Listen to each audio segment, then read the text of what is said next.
start off with a question. So, who here knows who Jonathan Ive is? A few hands, but not too many. So, Jonathan Ive is the Chief Design Officer at Apple. And he can be said to be the second most important or influential person at Apple, having designed all the very popular products of the iPhone, the iPod, the iPad, etc. And I have a colleague who has this quote that I like really much. And the quote is like this: Elm is like Jonathan Ive designed a programming language.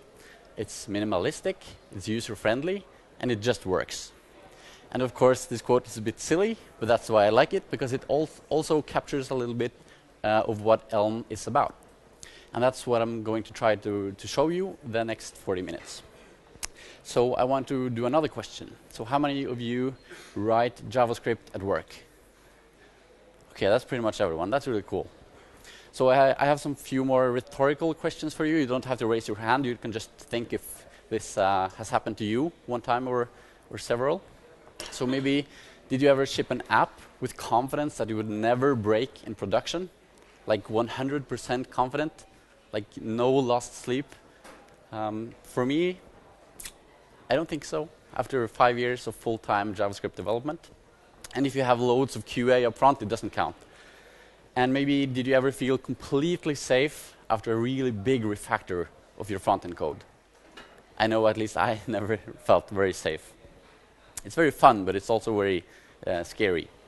Maybe you also once became overwhelmed about the amount of front-end technology that you have to use, right, in order to create a single-page app today. I mean, everyone uses React or Redux or Vue or TypeScript or immutable.js or, you know, all the libraries out there. And maybe you sometimes feel like not everyone on your team is comfortable working with the front-end tasks because of all of this technology that you have to learn. You don't just have to learn JavaScript anymore. You have to learn all these other tools. And for me, having worked with large-scale single-page apps for the past 5 years, I can safely say that I've felt every one of these pains myself in my daily work. I have this JavaScript fatigue. I'm really tired of all the new stuff coming out. I mean, everybody's talking about Vue, but I just haven't had the energy to really check it out. I'm just so happy with React and now Elm. And I've really lost a few nights of sleep over some really critical big bang releases after some really nail-biting deploys. I've been really afraid after some large refactors. And of course, the refactors will come. I mean, the only alternative is to rewrite your app from scratch. And most of the time, that's not an alternative. And I'm also seeing the problem of the dedicated front-end developers. I mean, I'm one of them.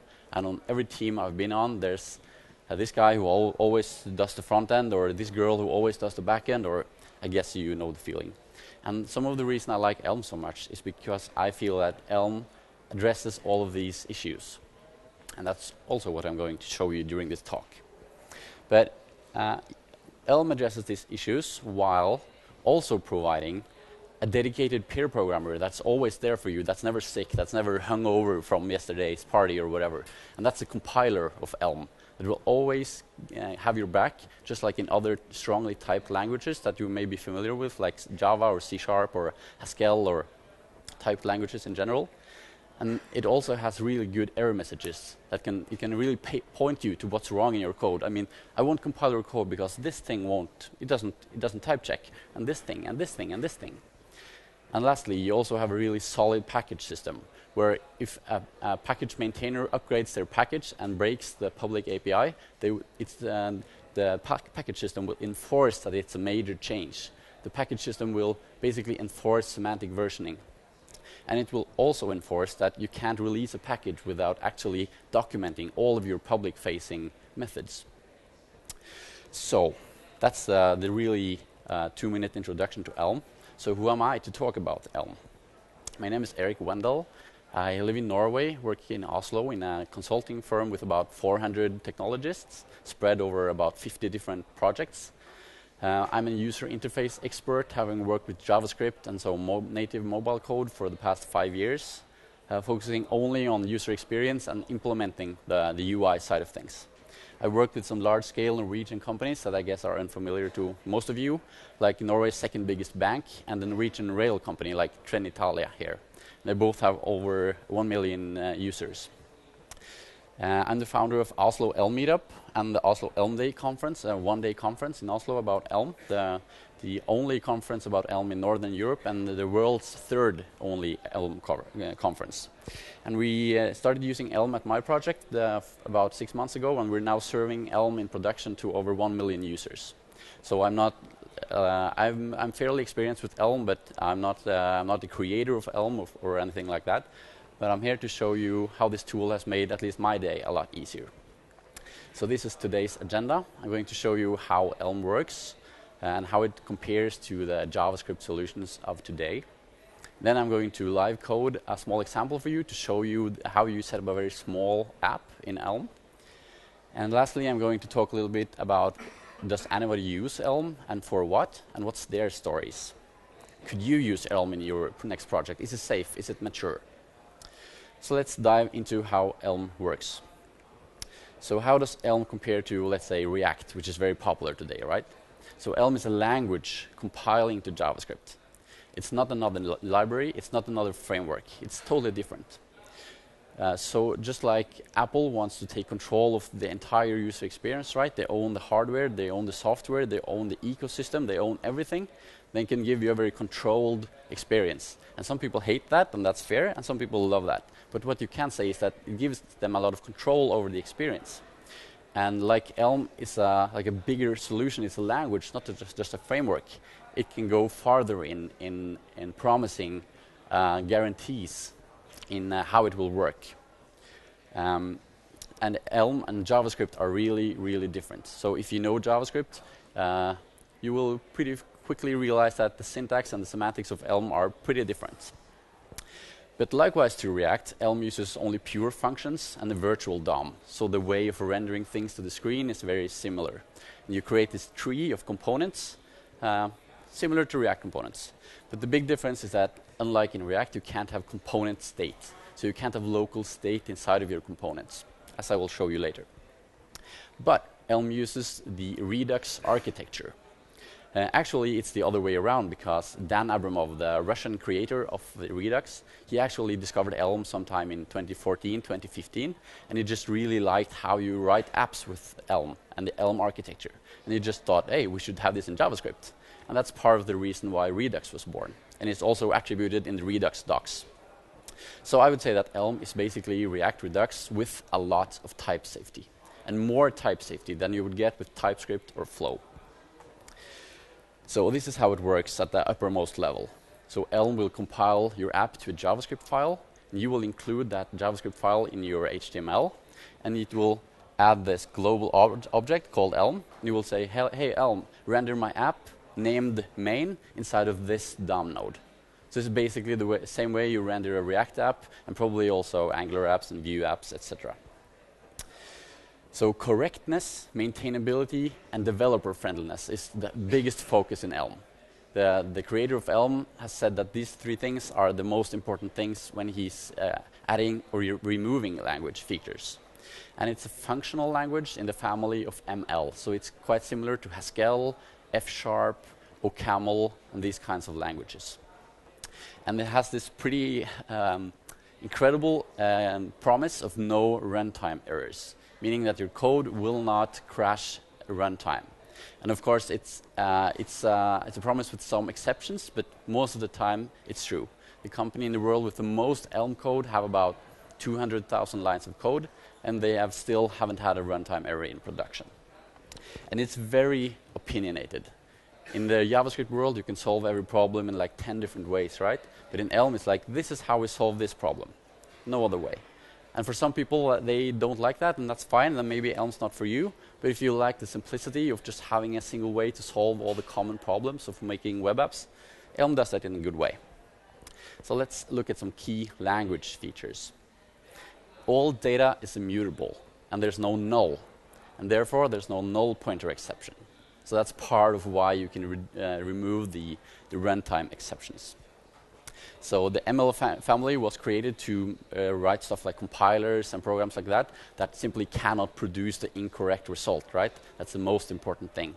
So that's part of that heritage from the Haskell side of things. It's expression-oriented, meaning you have no statements. So let's say in like an if sentence, you don't have an if statement, you only have if expressions. The language is pure, so every side effect, like fetching something from the network, generating a random number, accessing local storage, whatever, you have to ask the runtime. You have to ask Elm to do that for you. Similar to Redux Saga, if you're familiar with that.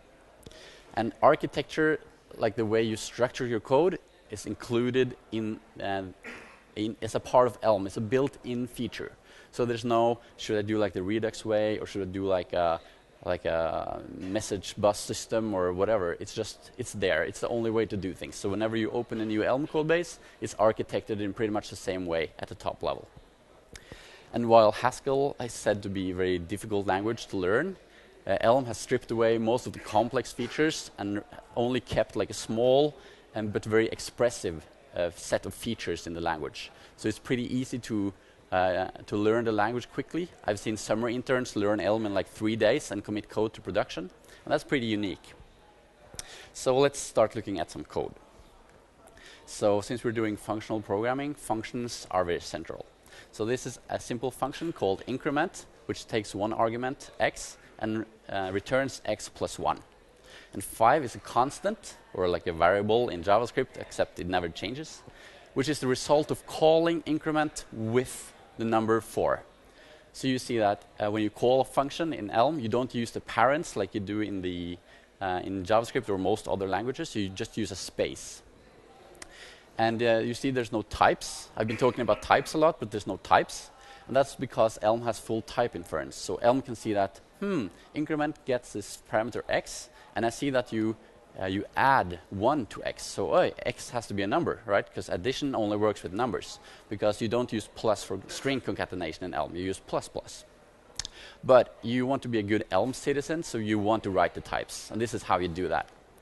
And there are several reasons to always do the types. And one of them is that when you're writing the types, it helps clear your mind and think like, what do I want this function to do in terms of what it accepts and what it returns? It's almost like in mathematics, right? Functions are just input, output, never side effects. And you're also telling the compiler that, hey, Elm, please verify that this function I'm writing actually returns what I think it will return. And for simple functions like this, it's trivial, but once you write big functions with lots of logic, it's very nice to see that every possible return branch of your function will return the same thing. And lastly, it's a great documentation for the developer after you to read the code. Mostly when I read Elm code, I only just quickly read all the type signatures to find the function I need, because I need a function that accepts a credit card and returns a bool, to have an example from my banking experience. So let's look at ways to store data. We have constants, as we have seen. We have tuples, unlike JavaScript, which are just you use parentheses. So position is a tuple of ints. And then we have something called records, which is basically the same thing as a JavaScript object. So records are basically a collection of key value pairs. And we see here that person is a record consisting of a field called name of type string and a field of name age of type int. And then we create it. And here you start to see some of the heavily opinionation of Elm. You see that in the formatting of the person record. You see that both fields start on the same indentation, and you use the comma directly beneath the curly brace.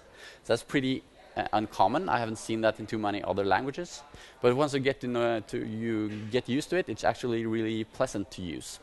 So this is one of some things that the Elm creator has just thought really hard about and figured out a nice way to do things. And that's just the way we do it in Elm. And if you don't like it, give it a try. And if you still don't like it after a couple of weeks, then maybe Elm's not for you. But for me, I really it grew on me. And then we have something called a type alias, which you also have in, let's say, Swift, which basically allows you to introduce new types into the system. So you say that whenever you have some data that looks like this, we might as well refer to it as this. So whenever we have a pair of ints in this application, we might just say it's coordinates, right? That's simpler than saying a pair of ints. So then we may say that player position is a value of type coordinates, and it's the tuple of 0, 0. And we may also say that discount, that's just an int. So the student discount is the int 10, which is a discount, but also an int. which is quite handy. And it's the most useful when we use it with records, because then we can say that an object of this shape has this type. You do this all the time in C# or Java or TypeScript or Flow, so I guess you're familiar with this. Then we have another construct which is really, really, really powerful, and something I always find myself reaching for when I'm using JavaScript or other languages that don't have this next thing. We're using a lot of React Native at the work now, in addition to Elm, and there I really, really want this next thing I'm going to show you. So let's say that our customer class is one of three types. You're either a student customer, you're a private person customer, or you're a corporate customer.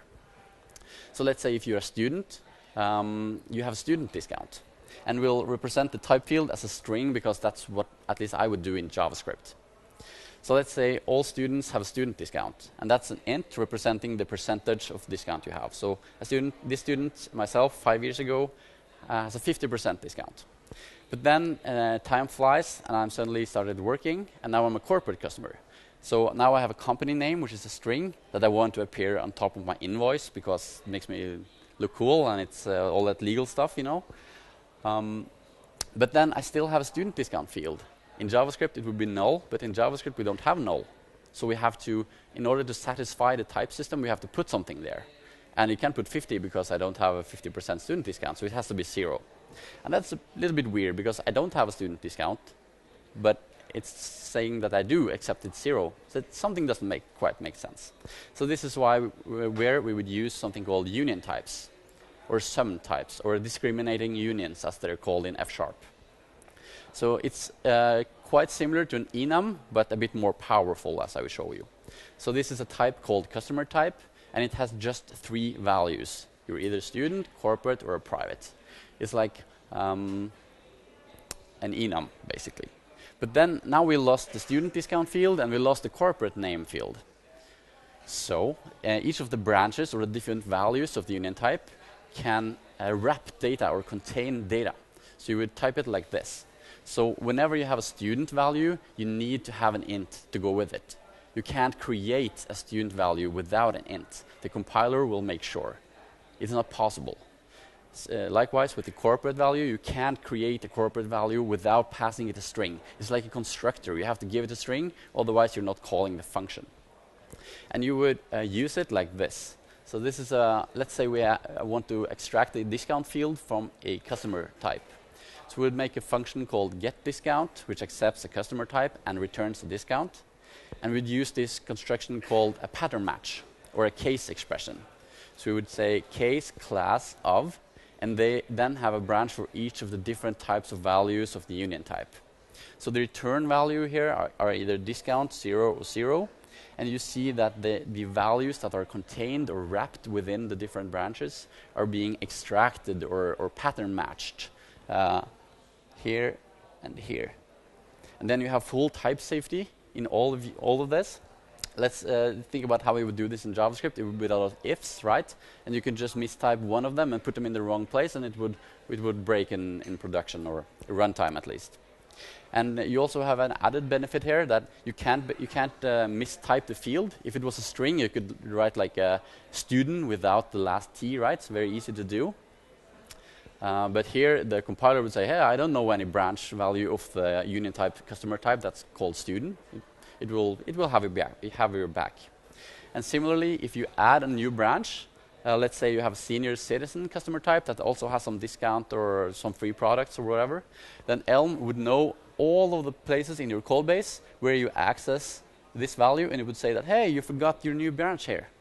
And in this example, it's trivial. But let's say you have this really central domain object that you use all over your single-page app, and then you modify that, then Elm would go around pointing you to, you need to change this thing, you need to change it here, and here, and here, and here. And sometimes you'll be sitting around just fixing these compiler errors for like 3 hours. But once you've done that, you know it will work, right? You can sleep well, you know that it will work. And then we have a special construction of this union type called a maybe, which is why we can reduce null or just remove null from Elm. And a maybe is something that's just a value or it's nothing. So it's a union type with 2 branches or 2 different values. So the lowercase a here is just a placeholder. It can mean any type. It can be int, it can be boolean, it can be credit card, it can be train number, it can be whatever. So a maybe is either it wraps some data or it doesn't. So whenever you would use null in JavaScript, because let's face it, some of the time you will have some data that's sometimes not there and sometimes it's there. So you would just use the maybe to model that. So let me show you an example. Let's say we're writing a game, and the first playthrough of your game, you don't have a high score because you haven't completed the game yet. But once you have completed the game one time, let's say this is a short game, takes like 2 minutes to complete, then it will have a high score. So it will be a maybe int. Then we can write a getHighScore function that accepts a game object and returns a string for the high score. So then we would have to use the pattern match. That's the only way we could extract the value inside. You would have to do this to get the value. And if you don't have value, you would return this. So whenever you use a maybe, Elm doesn't allow you to forget to say, what shall I do if the value is not there? The code won't compile. Of course, you can just return some garbage here, but then you've basically said that, hey, I don't want your safety, right? And you use the same concept when you're doing like an AJAX call to get some data from the server, because that's also a union type. So success, error, network error, etc., etc. So Elm will force you just to explicitly state what you want to do in case something goes wrong. So that's a part of the correctness and robustness guarantee that Elm can give you. Okay, so let's move on to HTML. So here we have a small snippet of HTML. We have 2 tags, a div and a span, a class attribute, and we have some text, a text node inside of the span. So as we're in a functional language, creating HTML is done through functions. So this is what that snippet would look like in Elm. For every valid HTML tag, you will have a corresponding function in the default library of Elm. So div is a function, span is a function, h1 is a function, input, image, you get the point. And they all have the same type signature. They accept 2 lists. The first list is a list of attributes, like class, ID, onClick, whatever. And the second list is a list of children. So here we see that the div has 1 attribute, which is created using the class function, accepting a string. So you call class with ninja and then get back an attribute of the type class. Because attribute is a union type, right? You have the class, you have onClick, you have ID, and then you have all of the other valid HTML attributes. Span doesn't have any attributes, but it has 1 child, which is Banzai as a text node. Because you can't just render text in the browser, you have to wrap it in a text node, which is a HTML technicality. And the type of this is HTML. But it's not just HTML, it's HTML-A. And that's because sometimes our HTML will emit events, like if the user interacts with it. You click a button, you type something in an input field, whatever, and Elm needs to know what kind of event will you give him back. It's like in Redux, you know, you trigger an action, something happened. And that type will be here. But this example doesn't have anything, so we can just write HTML-A or HTML never or whatever. It's just a placeholder. But let's say we add an onClick to our span node. Then we'd have the type HTML message if the do something cool value is of type message. So this thing has that type. So then you have full type safety in all of your system. So that brings us to the Elm architecture. And if some of you have used Redux before, this should look pretty familiar. So in Elm, you will model your entire state in one big blob of data, just like you do in Redux. In Redux, it's called a store. Here we call it the model. So the model is our local variable or constant in our code, but capital M model is the type, which we use the type alias for. So whenever we have this shape of an object, then let's call it a model, and that's what we do here. And then we need to represent that data as HTML, and that's the view function, which is like the top-level React component or Vue component or Angular component or whatever. And that accepts the model and returns the HTML containing some possible emissions of message if it's an interactive system. And then you need to be able to update the model in case something happens, like the user times out or the user logs in or the user clicks on the product button or whatever. And that update function takes the message saying what happened, which one of the possible things that can happen in our app happened now, which is the message. And then it takes the old state, and then you return the new state. and that's basically a reducer from Redux. And lastly, we can subscribe to things happening, like the time ticking. Like Elm, let me know every 16th millisecond if you want to do something 60 times a second for a game loop or something like that. And you also have this thing called commands, which I won't go into in detail today, which is used for side effects. We've reached the last slide for the walkthrough of Elm, and that's how you interact with JavaScript. And that's a bit cumbersome. And that's deliberate, because JavaScript can and will fail, so you have to be careful when you interact with JavaScript. Some other solutions like Reason ML, or I can't think of any other alternatives right now, but they let you interrupt the JavaScript much more easily, but then you also run the risk of your code crashing runtime. So this is something Elm does to ensure that safety. So it's basically a message passing system where you can pass strings to and from the JavaScript code. So this is basically JavaScript code. You will say, I know there's a port in my Elm code called save token, and whenever Elm sends me some code, then run this function, right? So this thing just accepts something from Elm and puts it in local storage. And then you can say that, hey, I want to send something on this port to Elm, and that's this value. And then in Elm, you have to take it as a string, and you have to make the appropriate type. So if this is like a credit card or a train number or whatever domain object you have to manually decode that. So that's a bit cumbersome, but it provides the type safety. So let's ask ourselves, which JavaScript libraries would we have to use in order to get this out of the box?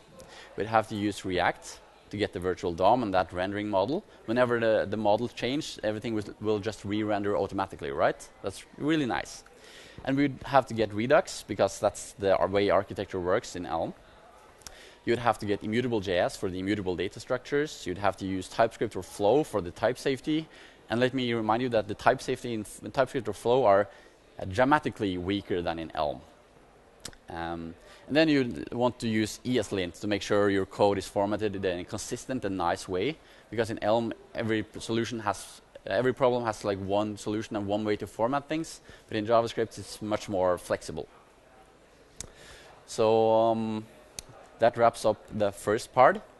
I'm not sure if I actually have time to live code, but I can show you my small example of maybe not the most exciting app in the world, but I guess you've all seen it, and that's why I chose that one, which is the counter app.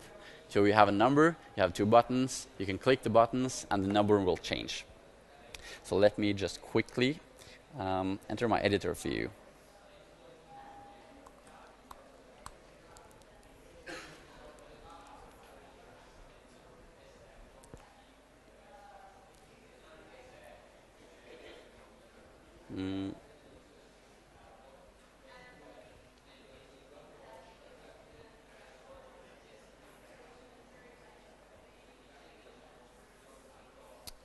All right.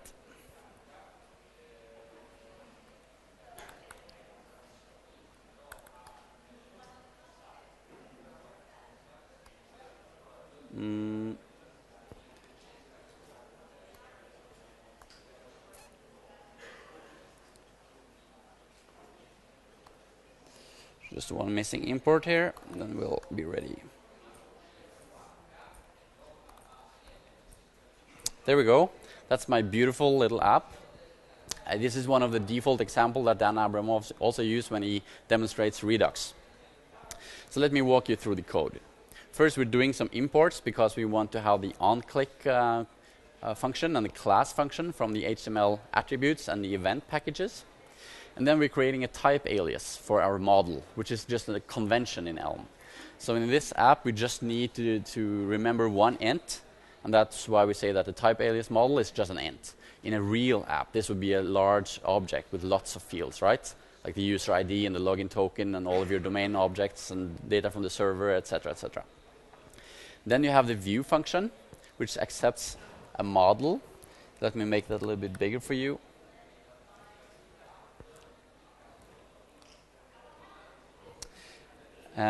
We have a div wrapper.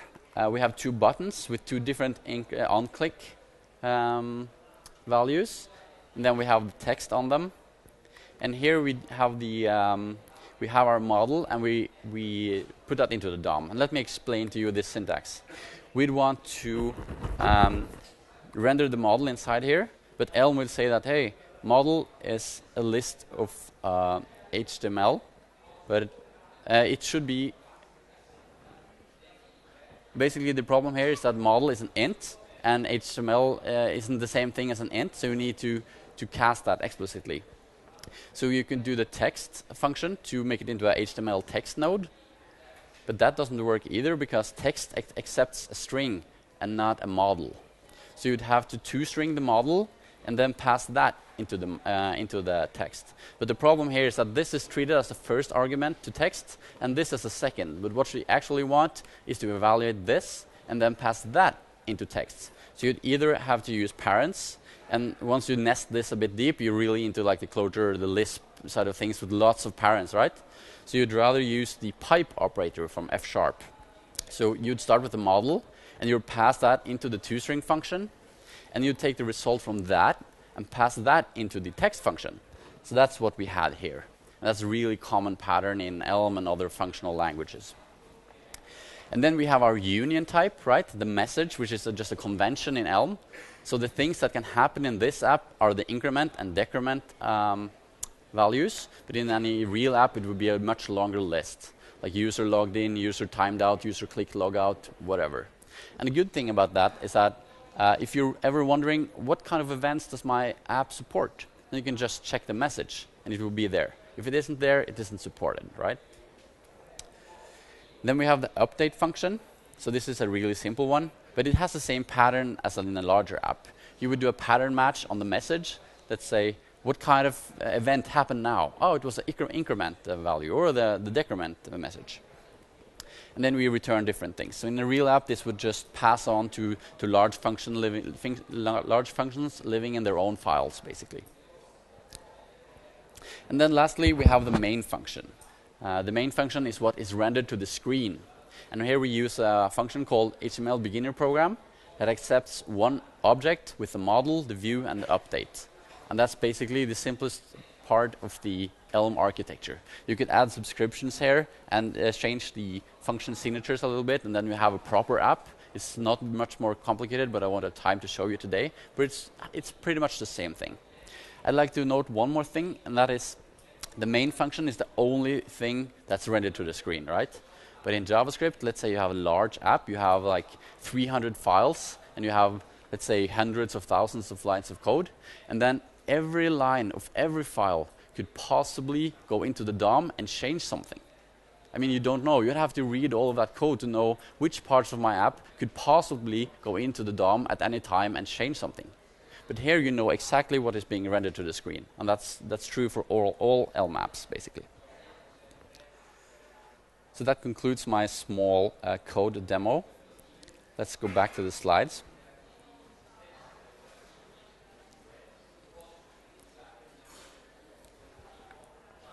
So, lastly, does anyone use Elm? Is it just a toy, or is it actually being used for production scale apps? So this is the question I'm getting all the time. Elm has been around for almost 6 years now. There's pretty much an Elm talk on every conference. There's Elm workshops everywhere. But is it ready for production? And is anyone using it in their business-critical user-facing apps? So I realized I had to find out for myself if I was going to use Elm or recommend Elm for a client. So I wanted to create arenas where Elm fans could meet and share. So I created the meetup in Oslo.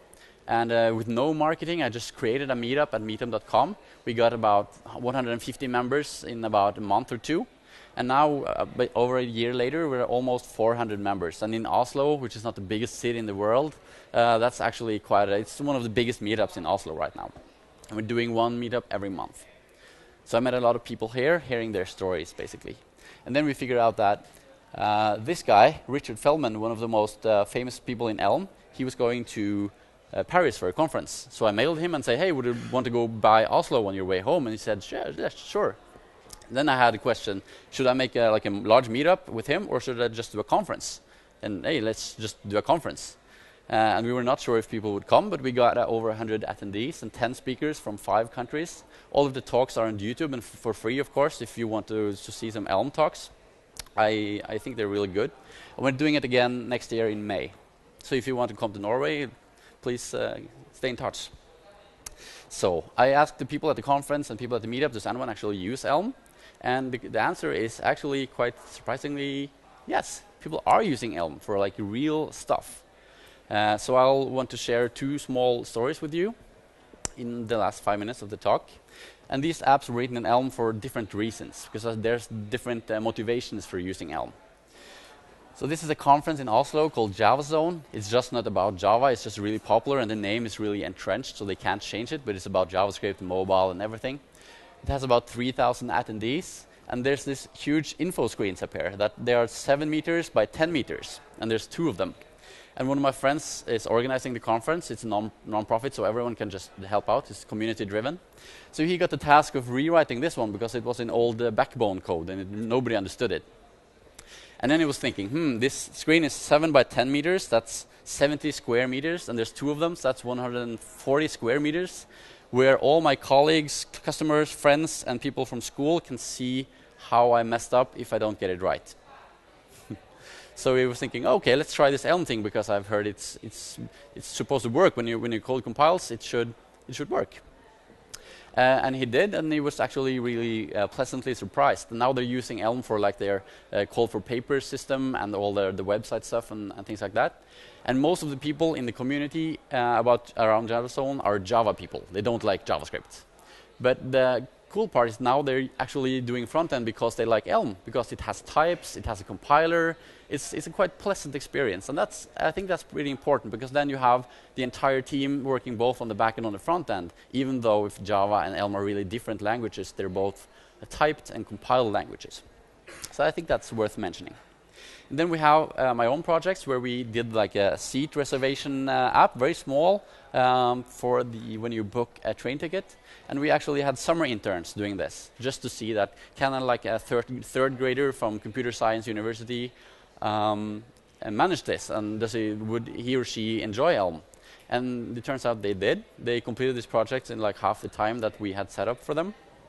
And their only complaint was that they spent too much time integrating it in like iOS and Android, and like not writing Elm, because that was really fun, and then didn't like touching our old native iOS and Android code bases. So that's why we've invested more and more in Elm, and we're writing all our new stuff in Elm on the web now. And we have the same thing, that we have some Java people on our team, really extremely skilled Java developers, not too fond of JavaScript, and now they also write front-end code because of this. So, summary of my experience reports. A lot of people are experimenting it or using it, and the most interesting thing is that 100% are saying that we would use it again. And I think that's pretty extreme, actually. It's really, really cool. And people are saying that onboarding is easy because Elm is so small, and it's such a pleasant developer experience. And the world's biggest adopter has about 200,000 lines of code in one big app.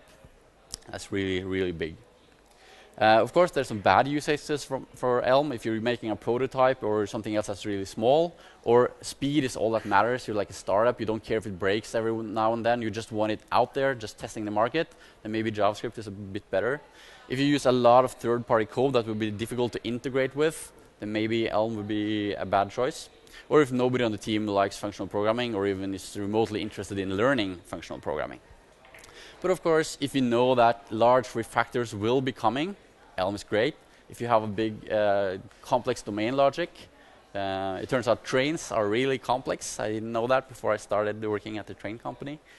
Or if code correctness is really important, or the team has no or little knowledge of JavaScript or interest in JavaScript, Elm could be a really good way to start making something big.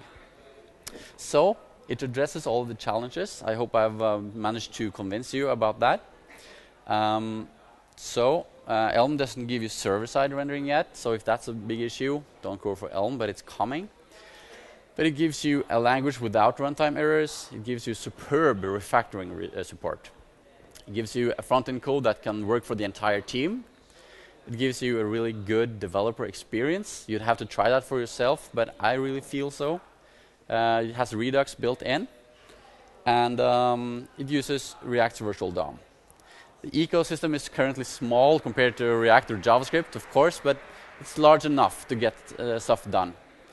And it's a language without a huge backer. I mean, React has Facebook, Angular has Google, so that's something to worry about. And it has some more boilerplate than JavaScript. So is this a good deal? I think so. But the most important thing is that what you people think. So I hope I've made you curious. If you would like to check out Elm, I would recommend, as a shameless plug, my own free workshop material, which is available on GitHub. You will basically write this memory app with cute cat pictures. It's really cute. Join the Elm Slack. It's a truly amazing community out there, really helpful. And follow Oslo Elm Day if you would consider coming to Oslo for more Elm. And that's it. Thanks for listening.